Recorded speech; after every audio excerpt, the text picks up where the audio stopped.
Oh hey guys, what's up? My name is Keenan and welcome to my YouTube channel. So in today's video, I'll be doing a car review on a very special vehicle, a Land Rover Defender 90. So let's talk a bit about the background of Land Rovers and the name Defender. So Land Rover started in 1948 when they came out with the Series 1. It was meant to be used for the military and used for farming. That was what Defender was meant to do, what it was built to do. It was just for farming and utility using. What made the Defender iconic and significant was because of its capability off-road back then. It had a full-time four-wheel drive system which made this car really capable off-road because of its significant looks and how iconic it is to the world. So what made some features of the Defender so iconic was the body being very boxy was also a key feature of the Defender, and the Defender's leather frame and body was also what made this thing so robust and capable off-road as well. So this vehicle that you see in front of me was lent to me by its owner. It's a lady who owns this car and she was really kind enough to lend me this car for a review. So this car has been fully restored from frame to body. Everything has been fully redone on this car, and the lady has spent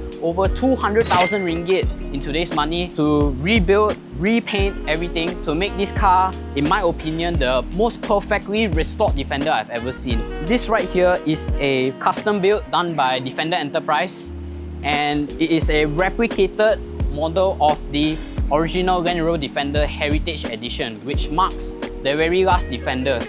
However, later on, Land Rover did come up with a few V8 models, but yeah, this was a really special edition Land Rover back in 2016 when they released it. Let me walk through you this iconic vehicle. So the Heritage Edition Defender marks the celebration edition for the Land Rover. So this is a cashmere green paint. This is the paint that was used on the Heritage Edition, and the owner has repainted her whole car. Another thing the Heritage Edition came with was steel wheels, which was very iconic for the Defender because they've had it since 1948, even in their first model. Another thing the Heritage Edition came with was a custom grille, a very special grille that you don't really get on the other Defenders. You also get a Alaskan white painted roof. So the lady that owns this, she has changed out all the lights, all the plastic bits and grille and everything has been replaced to make it all refreshed. The chassis has been fully resprayed, fully restored, has been powder coated and everything. A lot of the bumper, like this front bumper, has been changed out to a brand new aluminium style bumper. This is a Puma hood. So although this Defender is actually a 1998 model, it has a later model Puma Defender hood. Under the hood of this Defender, it is the iconic 300 TDI engine. It's one of Land Rover's most famous engines. It was used in a bunch of models. The 300 TDI is a 2.5 litre 4-cylinder turbo diesel engine. So the lady that owns this Defender, she swapped out the engine to a Discovery 1 engine, being because she wanted a bit more electronics. So instead of a mechanical fuel pump, it uses an electronic fuel pump. It doesn't blow out as much smoke. The engine runs a lot more smoother as compared to the Defender 300 TDI. Alright, so guys, let's check out the back of this Defender. So more green paint, which is the Heritage Edition color. All the rivets on this Defender has been changed out, so that is a very tedious job to do, being that you have to drill out all the old rivets and put in new ones. This Defender 90 is the station wagon hardtop version.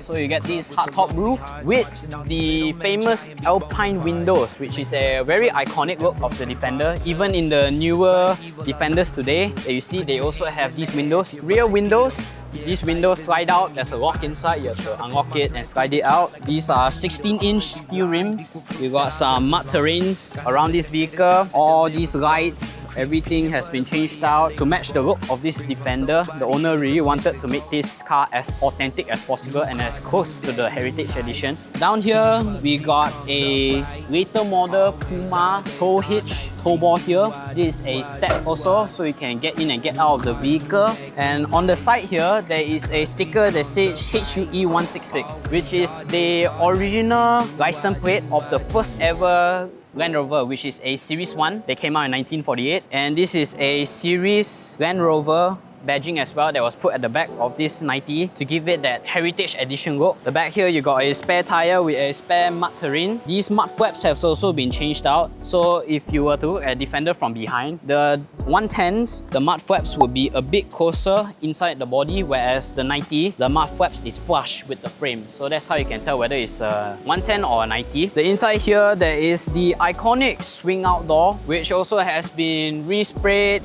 redone. Every nut and bolt has been changed out. The inside door cards has also been changed out. The latch has been greased.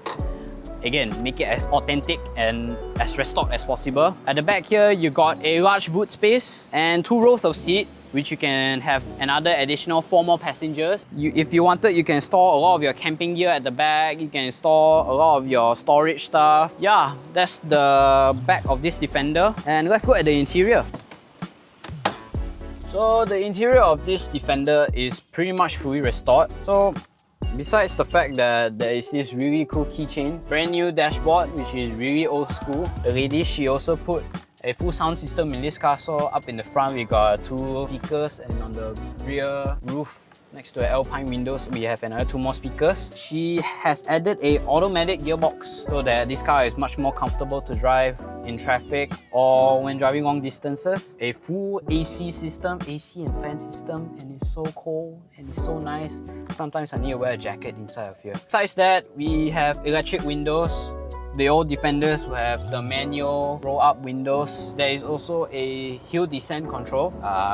Never tested it out, but then this also came in the early Discovery ones as well. Yeah, the dashboard also has been updated. It's now got a Discovery one, some gauges as well. A bit more modern, a bit more digital. There is also a G-Ready gauge. This is a boost gauge also to see how much boost the turbo is pushing. Honestly, it's really cool. The headliner has been restored. There's a custom center console here to work together with the automatic shifter. Some cup holders. This is your transfer case shifter with low range, high range, and the diff lock as well. So if let's say the owner decides that she wants to take it a bit off-road, she can do that as well. There is the updated steering wheel. So this came out in the very later model. And yeah, the steering is really nice. Power steering, AC, sound system, automatic gearbox. This car is pretty much a modernized vehicle. So that was the whole idea. Seats have all been reupholstered with leather, even the rear seats. Yeah, this is overall a really nice and really good condition Land Rover Defender. Short wheelbase, easy to drive, easy to park. Yeah, the good old reliable Defender. Let's take it for a test drive right now. Alright, so let me start this beast up. So guys, right now I'm gonna take a drive in this Defender. Driving this car, there are definitely some vibrations. You feel you don't have a lot of room. You see, I have no place. Luckily you have this glove box here. The original there isn't. Rest your arm here. My left arm is pretty much hanging. If I want to be comfortable, I gotta open the window and put my arms up. For Defender, it's not that bad. It's quite quiet. I'm pretty sure there's soundproofing done to this car. The suspension is also, all the bushings, everything has been changed out. So it rides like a dream. If I could afford this car, I'll probably have one myself. But the main reason why you buy a Defender is because of the community that surrounds the love for Defenders. Every Defender owner is very passionate about their car. They love the Defenders. Every Defender owner is willing to help each other out. Yeah, you just take care of it and the car will take care of you. So would I recommend a Defender to all of you guys? Definitely, because there's not a lot of other vehicles in this world that screams ruggedness like this Defender. This Defender is special. It holds a special heart to everyone. It's a forever icon, something to go off-roading and exploring. The Defender is a highly recommended choice for you guys. Not only there's a lot of aftermarket support for these vehicles, so go out exploring. Get yourself a Defender and go explore the world. Alright, so thank you guys for watching this video. If you enjoyed this video, make sure you like, share, subscribe, drop a comment down below, share this video to your friends, turn on the notification bell, and I'll see you guys in the next video. Peace, bye.